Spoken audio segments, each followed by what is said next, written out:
yàlla yàlla fay. ëpp naa def Aïcha Papa Assane Seck merci beaucoup pour l'actu d'aujourd'hui ci noonu nag dañuy jógee ci yow daal di dugg immobilier bu ko defee ñu waxtaanee naka la ñuy utee kër ak nan la ñuy amee kër loolu daal ñu xool foofu ndax foofu tamit tagatembewul daal.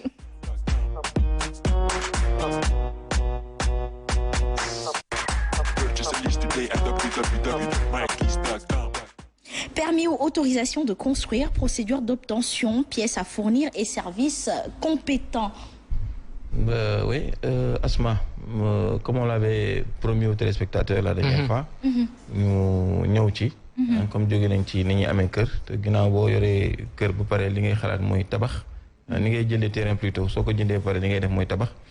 ñu ñëw ak yéen tey ci autorisation de construire. wala permis de construire comme ni ñu koy woowee. Permis de construire nag suñ ko bëggee définir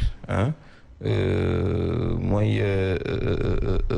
autorisation bi nga xam ne dañ leen la ko may. Je vais vous lire ça. L'autorisation ou le permis de construire est exigé pour tous travaux neufs de construction, la réalisation de clôtures d'une hauteur dépassant 2 mètres, les modifications extérieures apportées aux constructions existantes, les reprises de grosses œuvres, les surélévations et les travaux entraînant une modification importante dans la distribution intérieure des bâtiments existants. Il concerne tous ces travaux, quel que soit l'usage, habitat ou autre du bâtiment. Le permis de construire doit être renouvelé au bout de 3 ans si les travaux ne sont pas terminés. Donc, permis de construire, ki ko war a wut mooy ki nga xam ne dafa bëgg a tabax këram. Mais pas seulement tabax kër. Donte kër gi mi ngi exister aussi. Nga bëgg a def ay modifications ci biti. Bëgg a yëkkati sa mur mu gën a kawe. ba war a passer 2 mètres. À partir déjà de 2 mètres war nga autorisation de construire. Su fekkente ne kër gi par exemple 3 chambres la au départ nga bëgg ko def 5 chambres. Bon di nga samp ay poteaux defaat ay modifications yooyu yëpp aussi dafay demander permis. Nga bëgg a yëkkatiwaat sa par exemple yoroon nga benn kër mu nekk rez-de-chaussée nga bëgg ko def R+1 moment boobu aussi dañ koy def. Il faut nga dem wuti ji permis de construire. Donc du particulier bi kese. Même ñi nga xamee ni sax dañoo bokk ci état bi wala mu nekk une personne physique wala une personne morale entreprise wala comme man di doon nga war a def ay transformation sur un bâtiment wala une entreprise parce que habitat la ñu wax wala autre utilisation da ngay dem wuti ci autorisation de construire bon. Propriétaire bi kan moo war a wuti ji autorisation de construire mooy kii moom déjà yow mi nga xam ne yaa moom sa kër. yow yaa dem wuti autorisation de construire propriétaire bi mën na ko wuti mën na aussi wut un mandataire koo xam ne dañ laa mandaté jox la procuration pour nga dem defali ko à la place du propriétaire bon document yi nga war a fournir aussi pour mën a am sa autorisation de construire avant loolu lii tax autorisation de construire am njariñ mooy yow miy def fi sa autorisation de construire soo ko amee da lay leer ne kon fi nga jënd baax na ndax su baaxutoon duñ la jox autorisation de construire ndax fi ngay jaar moo tax ak documents yi ngay fournir moo tax pour ñu nangul la ko xam nga parce que dañuy étudier dossier bi étudier déjà pièces yi nga xam ne moom ngay fournir donc ci la ñuy ñëwee ci pièces yi à fournir une demande manuscrite adressée au maire de la commune territorialement compétent donc déjà maire bi nga xam ne moom moo nekk ci fi terrain bi nekk da nga koy bind demande manuscrite wax ko xamal ko ne damaa bëgg a kii da ngay def une copie du titre de propriété maanaam ce acte de ce titre de propriété mën naa nekk titre foncier mën naa nekk bail mën naa nekk acte administratif mën na nekk permis d'occuper lu mu ci mën di doon ci document bi nga jëndee noonu mën na nekk aussi un droit de superficie loolu yëpp ay documents administratifs la yoo xam ne ni moom ngay fournir boole ko ak dossier bi da ngay def aussi un plan de délimitation de terrain d'assiette du projet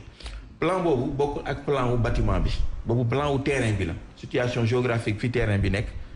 après aussi soo defee relevé topographique dañ la wax ne terrain bi 150 mètres carrés la kon bâtiment bi fa muy tegu na mu war a toll ci superficie loolu mooy plan de situation mooy premier plan bi deuxième plan bi ngay wutaat aussi da nga koy def en 5 jeux maanaam 5 plans lay doon yoo xam ne ni plan wu construction wu bâtiment bi lay doon parce que il faut pas oublier aussi que ñu bëri dañuy ñëw rek gis benn waaye fële mu defal leen benn plan te plan dafa am ñu koy defar c'est des architectes ñoo ko war a def moom lañ jàng suñ ko fàttalikoo xodo ba temps yële rek gis nga R+5 boobu daanu ci kaw je sais pas c'était R+ combien daanu ci ay nit ñu dee te loolu c'est malheureux gis ne maçon laa rek damay defar plan wala naa dessiné naa wala gis naa benn kër neex na ma dama koy dessiné rek te architecture bi ak plan béton armé bi ak yooyu yëpp nga war a jël en compte c'est technique c'est très technique parce que am na ñoo xam ne ni dañuy toog bi nga tàmmee journaliste wala nga tàmm def waykat wala keneen kooku dafa dem jàng ni ñuy tabaxee bâtiment donc kooku professionnel lay foog ñu jege leen c'est pour d'abord ta survie même bu dul xaalis bi c'est survie bon donc plan boobu da nga ko ciy boole mais en 5 jeux hein plan bi dafay def situation bi def masse bi def plan de coupe def façade bi donc fépp maanaam en 3 dimensions wala 4 dimensions noo ko mën di amee déjà léegi la technologie a tellement avancé qu'on a des plans en 3D xam nga xam ne rek am visite guidée wu kër gi donc loolu yëpp c'est intéressant à savoir échelle bi aussi c'est à 1/100 1/100 ngay def échelle bi mooy déjà bâtiment bi ni nga koy kii mais boobu 5 jeux de plan yooyu moom ngay jël boole ko ci dossier bi une fiche de renseignement aussi portant sur le projet de construction fiche de renseignement boobu moo lay won architecte bi aussi moo la koy defal moo lay won ne terrain bi 150 mètres carrés la mais surface bâtie bi par exemple 50 mètres carrés la di ci des yëpp peut-être dafay nekk cour arrière cour avant ainsi de suite garage ainsi de suite mais surface bâtie bi ak ni nga koy tëkkalee ñetti néeg lay doon ak salle ak douche ainsi de suite renseignement yi ngay joxe moom mooy fiche de renseignement portant sur le projet de construction école la wala usage d'habitation la wala entreprise la ainsi de suite yooyu renseignement yi daf ciy dugg mooy waral ngay gis souvent suñuy tabax kër surtout au niveau de l'État suñuy def ay institution di ko tabax da ngay gis panneau yooyu ñuy tegale noonu di wax ne bâtiment bi R+5 lay doon ainsi de suite c'est un peu ça mais yow si sa fiche de renseignement boobu nga koy boole da ngay def aussi un devis descriptif c'est-à-dire devis bi nga xam ne ni moo lay jox bâtiment bi ci coût bi nan lay toll donc devis boobu il faut nga def ko ça c'est l'architecte qui va t'aider peut-être et l'entrepreneur su fekkente ne entrepreneur aussi bu mën a lire plan la bu xam poteau yi ni mu toll dimension yi selon loolu mën na quantifier ñaata ciment ñaata fer ñaata béton nga ci def da la koy boole aussi le plan des fosses septiques ou indiquer le système d'évacuation de l'égout s'il existe donc déjà lii nii lu tumuranke la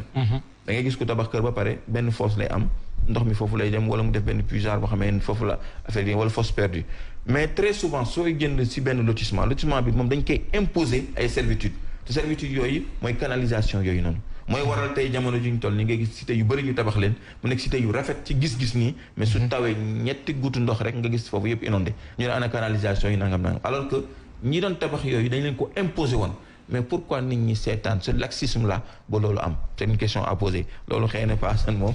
muy revendiquer mën na ko revendiquer bon loolu c'est aussi important léegi dossier boobu ngay boole yooyu yëpp mooy li ma la limal yooyu ñëpp nga boole ko def ko muy 7 exemplaires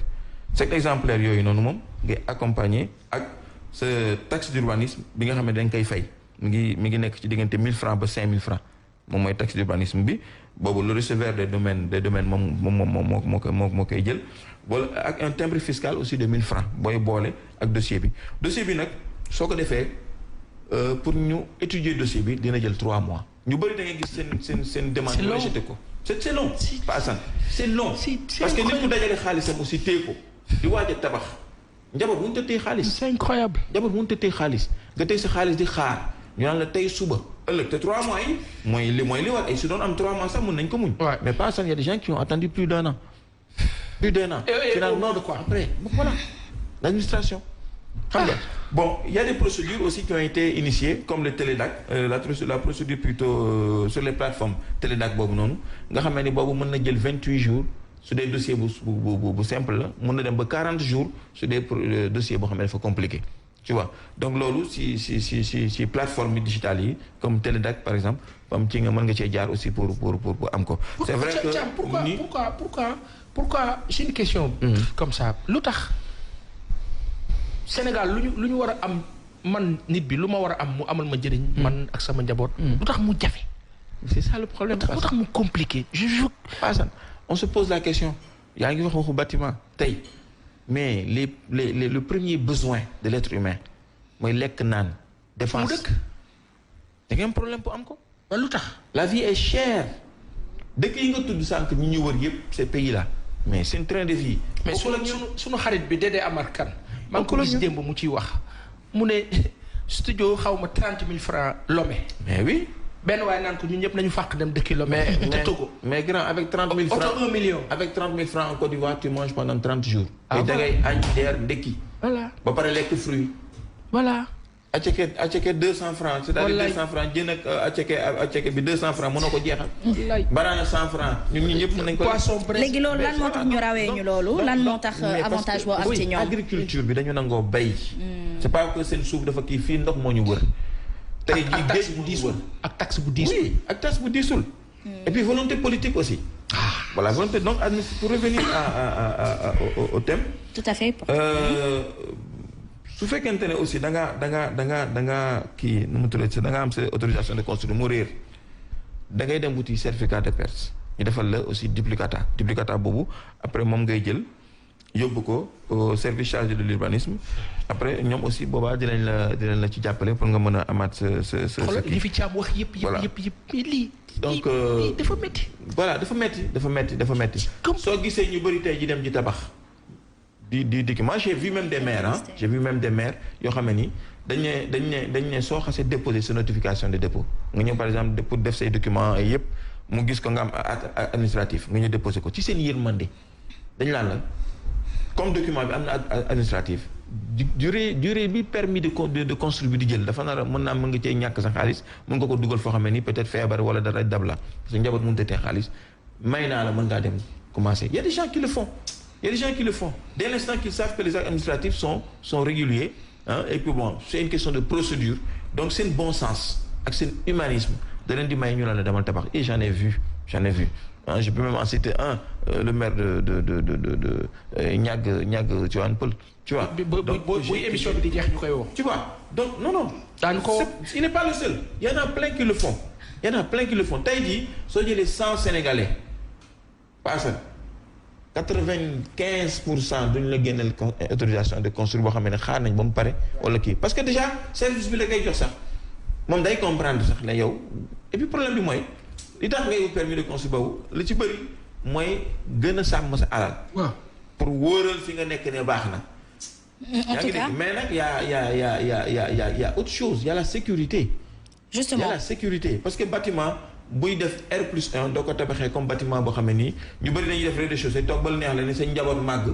am 6 enfants ainsi de suite nga ne naa yëkkati ci kaw. Ça se passe comme ça. Donc ça te permet de quand même sécuriser un peu ton bâtiment. Justement, voilà. C'est très important. Voilà. Donc pour